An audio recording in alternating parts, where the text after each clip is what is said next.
പദാവലിയുടെ കുറച്ച് വ്യത്യാസം ഉണ്ടാവും, കാര്യം ഒന്ന് തന്നെയാണ്. വീണ്ടും നമ്മൾ ആലോചിക്കേണ്ടത്, കേരളത്തിൽ ഇവർ ഒരിക്കലും ആയുധം എടുത്തിട്ടില്ല, ശരിയല്ലേ? ശരിയാണ്. പക്ഷേ നമ്മൾ മറന്നുപോകുന്ന കാര്യം, സിബി എന്ന് പറഞ്ഞ് 1977 എൻ്റെ ഓർമ്മ, ഒരു വിദ്യാർത്ഥി പ്രസ്ഥാനം ഉണ്ടാക്കും. അലിഗഡ് മുസ്ലിം യൂണിവേഴ്സിറ്റിയിലാണ് അത് രൂപം കൊണ്ടത്. അത് ജമാഅത്ത് ഇസ്ലാമി ഉണ്ടാക്കുന്നൊരു വിദ്യാർത്ഥി സംഘടന. 1979 ഇറാനിൽ ഇസ്ലാമിക വിപ്ലവം, ഇസ്ലാമിക് റവല്യൂഷൻ വിജയിച്ചപ്പോൾ ഇവിടെയും ഇസ്ലാമിക് റവല്യൂഷൻ തുടങ്ങാൻ സമയമായി എന്ന് സിബി പറഞ്ഞു.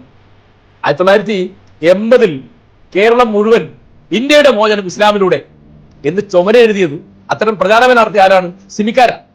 അങ്ങനെയാണ് കോഴിക്കോട്, മലപ്പുറം, വയനാട് തുടങ്ങിയുള്ള പ്രദേശങ്ങളിൽ NDF, അതിന് 2 വിപണനമുണ്ട്. ഒന്ന് നാഷണൽ ഡെമോക്രാറ്റിക് ഫ്രണ്ട് എന്നും പിന്നെ നാഷണൽ ഡിഫൻസ് ഫോഴ്സ് എന്നും. അവരകത്ത് പറയുമ്പോൾ നാഷണൽ ഡിഫൻസ് ഫോഴ്സ് ആണ്, പുറത്ത് പറയുമ്പോൾ നാഷണൽ ഡെമോക്രാറ്റിക് ഫ്രണ്ട് ആണ്. പിന്നെ വേറെ ഒരു ഇവന്റ് തന്നെ കേട്ടിട്ടുണ്ട്, നാദാപുരം ഡിഫൻസ് കേസ്, അതായത് കലാപണ്ടായിരുന്നു 93. അതാണ് പോപ്പുലർ ഫ്രണ്ട് ഓഫ് ഇന്ത്യ. അതിന്റെ തന്നെ രാഷ്ട്രീയ രൂപമാണ് SDP.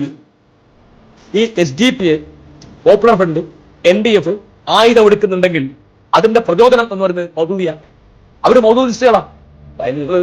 കരുതിയിരിക്കേണ്ട കാര്യം എന്ന് വെച്ചാൽ, ജനാധിപത്യത്തിനോ മതേതരത്വത്തിനോ ദേശീയതയിലോ വിശ്വാസമില്ലാത്ത ജമാഅത്ത് ഇസ്ലാമിയെ തൂക്കിയിട്ട് മറ്റുള്ളവരൊരു പണിയെടുക്കാൻ പാടില്ല.